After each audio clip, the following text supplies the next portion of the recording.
Hello everyone, आप सबका फिर से स्वागत है टेस्ट क्विज पे। आज हमारे पास नया टॉपिक आ जाएगा, heating effect of electric current. हम ये टॉपिक पे ये ध्यान से पढ़ने की कोशिश करेंगे कि heating effect of electric current में इलेक्ट्रिक करंट को अगर कोई भी कंडक्टर में अगर पास करते हैं, अगर वो ज्यादा हीट होता है तो उसके कारण उसके सिम्टम्स क्या होंगे, उसके डिफरेंट डिफरेंट एप्लीकेशंस क्या होंगे और वो किस फॉर्म पे वो अपने आप को चेंज करने की पूरी वो ट्राई करेगा। तो चलिए स्टार्ट करते हैं। आज का टॉपिक हमारे पास अवेलेबल है। आज का टॉपिक क्या है हमारे पास? Heating effect of electric current. Heating effect of electric current। इसको हम डिटेल में पढ़ते हैं, इसको समझने की कोशिश करते हैं कि किससे रिलेटेड और क्या है। अब एग्जांपल के तौर पे आप समझने की कोशिश कीजिए। कोई भी आप एग्जांपल ले सकते हैं। जिस एग्जांपल में मान लीजिए एक कंडक्टर आपके पास अवेलेबल है, उस कंडक्टर पे आप मान लीजिए एक सर्टेन अमाउंट ऑफ आपने पोटेंशियल डिफरेंस को प्रोवाइड किया है। तो जैसे कि हमने ओम्स लॉ पे पढ़ा था कि किसी भी कंडक्टर पे अगर आप पोटेंशियल डिफरेंस को प्रोवाइड करेंगे, कहने का मतलब उसमें करंट है। अगर करंट उस कंडक्टर के बिहेवियर को अगर चेंज करता है, हमेशा याद रखिएगा इसका इक्वेशन जो लिखा जाएगा, इक्वेशन रहेगा H = I²RT। क्लियर? ये इसका इक्वेशन है heating effect of electric current का, जिसमें कैपिटल H रिप्रेजेंट करता है हीट को। जिसमें कैपिटल H आपको क्या रिप्रेजेंट करता है? कैपिटल H रिप्रेजेंट करेगा आपके हीट को। नेक्स्ट अगर हम इसको और डिटेल में देखते हैं तो ध्यान से देखिएगा कि H हमने लिखा I²RT। I क्या है? यहाँ पर अमाउंट ऑफ करंट है। जो भी कंडक्टर आपने यूज किया है, जो भी कंडक्टर आपने यूज किया है, उस यूज्ड कंडक्टर को अगर मैं ये बोलता हूं कि उसमें कितना अमाउंट ऑफ करंट मैंने पोटेंशियल डिफरेंस से सप्लाई किया है, तो वो क्या डिनोट करेगा? कैपिटल I डिनोट करेगा।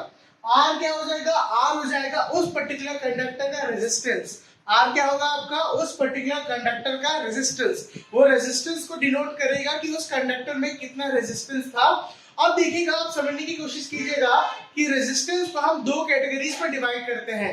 पहली कैटेगरी वो होती है जब आपके पास एक कंडक्टर अवेलेबल है। इसको डायग्राम से देखिएगा। जैसे मान लीजिए आपके पास एक कंडक्टर अवेलेबल है। इस कंडक्टर पे मैं ये बोल रहा हूं कि बिना पोटेंशियल डिफरेंस प्रोवाइड किए, ये नॉर्मल कंडक्टर है, कोई भी पोटेंशियल डिफरेंस इसमें प्रोवाइड नहीं किया गया है, तो इसमें जितने भी नंबर ऑफ इलेक्ट्रॉन्स अवेलेबल होंगे इस कंडक्टर के, वो फ्री फ्लो पे होंगे। फ्री फ्लो मतलब रैंडमली किसी भी डायरेक्शन में इलेक्ट्रॉन्स ट्रैवल कर रहे होंगे। इन लोगों की वेलोसिटी अगर अपन देखें, किसकी वेलोसिटी? इलेक्ट्रॉन की वेलोसिटी अगर हम देखें तो ये एवरेजली होता है 100 किलोमीटर पर सेकेंड। मतलब एक बहुत ही ज्यादा ह्यूज स्पीड से, बहुत ही ज्यादा एक हैवी स्पीड से वो क्या करते हैं, एक दूसरे से स्ट्राइक भी करते हैं और ट्रैवल करते हैं। अब आप इसको समझने की कोशिश कीजिएगा कि सारे इलेक्ट्रॉन जब डिफरेंट डिफरेंट डायरेक्शन में है तो उसका खुद का कुछ तो रेजिस्टेंस होगा, डेफिनेटली होगा, क्यों नहीं होगा। हम अब बोल रहे हैं कि अब इस कंडक्टर को हम क्या प्रोवाइड कर रहे हैं? पोटेंशियल डिफरेंस प्रोवाइड कर रहे हैं। अगर मैं इस कंडक्टर को पोटेंशियल डिफरेंस प्रोवाइड करता हूं तो मैं एक certain value of DC battery को यूज करते हैं। पोटेंशियल डिफरेंस को प्रोवाइड करने का दो डिफरेंट वेज है। या तो आप एसी करंट को यूज कर लो, या तो आप किसी भी डीसी बैटरी को यूज कर लो। तो हम यहाँ क्या यूज कर रहे हैं? डीसी बैटरी यूज कर रहे हैं। तो हमने बोलते हैं कि प्लस माइनस वोल्ट पे इसकी सर्टेन कुछ वैल्यू है, जिसमें ये पॉजिटिव टर्मिनल है, जिसमें ये आपका नेगेटिव टर्मिनल है, और डायरेक्शन ऑफ करंट क्या हो जाएगा? I। अब आप ध्यान से समझने की कोशिश कीजिएगा कि किससे रिलेटेड और ये क्या है। अब जैसे आपने इस कंडक्टर पे एक अमाउंट ऑफ करंट को फ्लो किया थ्रू पोटेंशियल डिफरेंस, तो क्या होगा? सारे के सारे इलेक्ट्रॉन्स क्या होंगे? एक वे पे अलाइन हो जाएंगे। क्यों? क्योंकि करंट का डायरेक्शन है मेरा इस तरफ। करंट का डायरेक्शन क्या है? Left hand side to right hand side. मेरा डायरेक्शन क्या है? करंट का। लेकिन जो मेरा इलेक्ट्रॉन्स का डायरेक्शन होगा वो होगा इस साइड पे, जो करंट के ऑपोजिट होगा। जब तक आप इस कंडक्टर को पोटेंशियल डिफरेंस प्रोवाइड नहीं कर रहे थे, तब तक सारे इलेक्ट्रॉन्स डिफरेंट डिफरेंट डायरेक्शंस में थे। और जिस पर्टिकुलर मोमेंट पे आपने करंट प्रोवाइड किया उस कंडक्टर पे, तो सारे इलेक्ट्रॉन्स आपके जो डिफरेंट डिफरेंट डायरेक्शंस के थे, अब वो एक यूनिक डायरेक्शन में आ गए। यूनिक डायरेक्शन मतलब वो करंट के अपोजिट में आ गए। तो जितने भी इलेक्ट्रॉन्स थे वो सारे इलेक्ट्रॉन्स करंट के अपोजिट डायरेक्शन में आ गए। मतलब अब ये आपका कंडक्टर रेजिस्टेंस कर रहा है। रेजिस्टेंस कर रहा है मतलब करंट की वैल्यू को कम करने की कोशिश कर रहा है। अब ये डिपेंड करता है कि आपका कौन सा कंडक्टर है। जैसा आपका कंडक्टर होगा वैसे ही आपका रेजिस्टेंस होगा। अब देखिएगा, समझने की कोशिश कीजिएगा कैसे होगा। जैसे कि मान लीजिए इसकी रेजिस्टेंस की वैल्यू मैंने लिखी है R, इसका रेजिस्टेंस का वैल्यू क्या लिखा है मैंने R, और इसका टाइम पीरियड मैंने लिया स्मॉल t। स्मॉल टी क्या है, वो ड्यूरेशन का टाइम पीरियड है जिस ड्यूरेशन तक आप उसमें पोटेंशियल डिफरेंस को क्या कर रहे हैं, प्रोवाइड कर रहे हैं। मैंने क्या बोला आपको, कैपिटल आई आपका अमाउंट ऑफ करंट है जो इस कंडक्टर से पास होगा जितना पोटेंशियल डिफरेंस आपने प्रोवाइड किया। कैपिटल आर आपका रेजिस्टेंस है, जो रेजिस्टेंस आपका कंडक्टर क्या कर रहा है, अपोज कर रहा है अमाउंट ऑफ करंट को। और आपने क्या लिखा, स्मॉल टी। स्मॉल टी क्या है आपका, अमाउंट ऑफ टाइम पीरियड है। स्मॉल टी क्या आ जाएगा आपका, अमाउंट ऑफ टाइम पीरियड आ जाएगा। अगर स्मॉल टी आपका अमाउंट ऑफ टाइम पीरियड है तो ये वो ड्यूरेशन है टाइम पीरियड का जिस पर्टिकुलर ड्यूरेशन पे आपका अमाउंट ऑफ करंट क्या करेगा, फ्लो तो करेगा, लेकिन कोई भी चेंजेस है, कोई भी उसमें डिफरेंट डिफरेंट वेरिएशंस नहीं आएंगे। तो आप heating effect of electric current को कैसे एक्सप्लेन किया, heating effect of electric current को इस प्रकार हम एक्सप्लेन कर सकते हैं, the amount of heat supplied to the conductor due to the variation in the resistance depending on the time period। कहने का क्या मतलब हुआ, जो हीट होगा कंडक्टर, अब डेफिनेटली आप उसमें करंट प्रोवाइड कर रहे हैं, उस करंट प्रोवाइड करने के कारण वो कंडक्टर क्या हुआ, हीट होना स्टार्ट हो गया, गर्म होना स्टार्ट हो गया। अब वो एक सर्टेन लिमिट तक उस करंट को फ्लो करेगा, एक सर्टेन लिमिट तक वो करंट को फ्लो करेगा। कहने का मतलब एक सर्टेन लिमिट तक इलेक्ट्रॉन्स उसको रेजिस्ट करेंगे। जैसे धीरे धीरे उस कंडक्टर का टेम्परेचर इंक्रीज होगा, मतलब टाइम पीरियड इंक्रीज हो रहा आपका, वेरी गुड। आगे जैसे जैसे आपका टाइम पीरियड इंक्रीज हुआ, जैसे जैसे आपका कंडक्टर का क्या इंक्रीज हुआ, टेम्परेचर इंक्रीज हुआ, अब कंडक्टर की रेजिस्टेंस क्या हो जाएगी, मिनिमम हो जाएगी।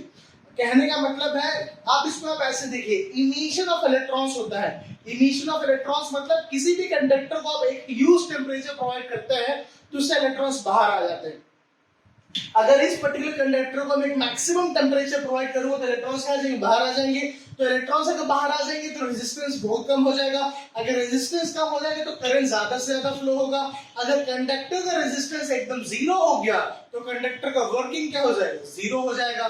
तो इसलिए heating effect of electric current आपको क्या बताता है कि the amount of heat generated by the conductor, उतना अमाउंट ऑफ हीट जो कंडक्टर जनरेट कर सकता है ताकि वो रेजिस्टेंस को क्या करे, बार बार प्रोवाइड कर सके। इसीलिए कोई भी इलेक्ट्रॉनिक अप्लायंस आप यूज करते हैं तो उसको स्विच ऑफ करना, स्विच ऑन करना बहुत जरूरी होता है। आप कंटिन्यूअसली इस पर्टिकुलर डिवाइस को यूज नहीं कर सकते। अगर आप उस डिवाइस को कंटिन्यूअसली यूज करेंगे तो किसी न किसी पॉइंट पे कंडक्टर अपने इलेक्ट्रॉन्स को लूज करेगा, अपनी बॉन्डिंग को लूज करेगा। जैसे ही वो पर्टिकुलर कंडक्टर अपने इलेक्ट्रॉन्स और बॉन्डिंग को लूज करता है तो वहीं से स्टार्ट होता है उस कंडक्टर का ड्रॉबैक है, डिसएडवांटेज। जिस रीजन से हम ये बोलते हैं कि सर अभी कंडक्टर काफी हीट अप हो चुका है, इसका रेजिस्टेंस काफी लो हो चुका है, जिससे अमाउंट ऑफ करंट काफी ज्यादा हीट प्रोवाइड हो रहा है। अब आप इसको इस प्रकार समझने की कोशिश कीजिए, जब आपका हीटिंग टेम्परेचर इंक्रीज होता है, जब आपका हीटिंग टेम्परेचर इंक्रीज होता है किसी भी कंडक्टर पे तो उसकी रेजिस्टेंस क्या होती है, मिनिमम होती है। या इस कंडीशन में बोल सकते हैं जब उस कंडक्टर का रेजिस्टेंस मैक्सिमम होता है तो उसका हीटिंग टेम्परेचर मिनिमम होता है।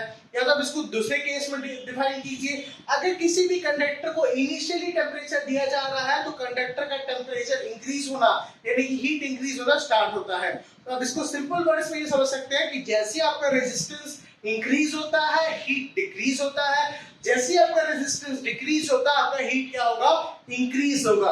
तो ये हमारे पास क्या है, heating effect of electric current आया, जिसको हम कैपिटल H से डिनोट करते हैं और जिसकी वैल्यू होती है I स्क्वायर RT। यहाँ I कैपिटल होगा, R कैपिटल होगा और T स्मॉल t होगा, क्योंकि हम टोटल टाइम ड्यूरेशन की नहीं, हम एक पर्टिकुलर टाइम ड्यूरेशन की बात कर रहे हैं। हम ये देखने की कोशिश कर रहे हैं कि इस पर्टिकुलर टाइम पीरियड पे, T मतलब एक small amount of time period, जिस T की हम बात कर रहे हैं वो आपका है एक small amount of time period. हम ये देख रहे हैं कि इस small amount of time period पे कितना अमाउंट ऑफ, इस small amount of time period पे कितना अमाउंट ऑफ हीट ये क्या कर रहा है, रिस्ट्रिक्ट कर सकता है, रेजिस्टेंस कर सकता है, पर्टिकुलर रेजिस्टर जो आपके इलेक्ट्रॉन्स अवेलेबल होते हैं किसी भी कंडक्टर पे।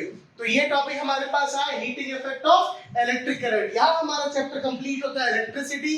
जैसे कि हम दूसरे क्लास में मैग्नेटिज्म देख रहे हैं, फिर उस क्लास में हम कंटिन्यू करेंगे मैग्नेटिज्म के क्या, AC generator, DC generator, different applications of generator, AC motor, DC motor, applications of motor, और जनरेटर और मोटर में क्या डिफरेंस होगा, जनरेटर को कहां वाइडली यूज किया जाएगा, डीसी मोटर्स को कहां वाइडली यूज किया जाएगा, इसको देखेंगे। अब इसके बाद हम फिर नेक्स्ट क्लास में देखेंगे Fleming's right hand rule. Fleming's right hand rule के कहां डिफरेंट एप्लीकेशन है, कहां Fleming's right hand rule use होगा आपका, कहां Fleming's left hand rule use होगा, इंड्यूस्ड करंट किस में आता है, करंट इलेक्ट्रिसिटी का फोर्स और आपको जो मैग्नेटिक फील्ड है इसका जो म्यूचुअल परपेंडिकुलर डायरेक्शन वो किस में अवेलेबल होता है। तो नेक्स्ट क्लास में फिर से कंटिन्यू करेंगे। थैंक यू सो मच जुड़ने के लिए। Stay blessed.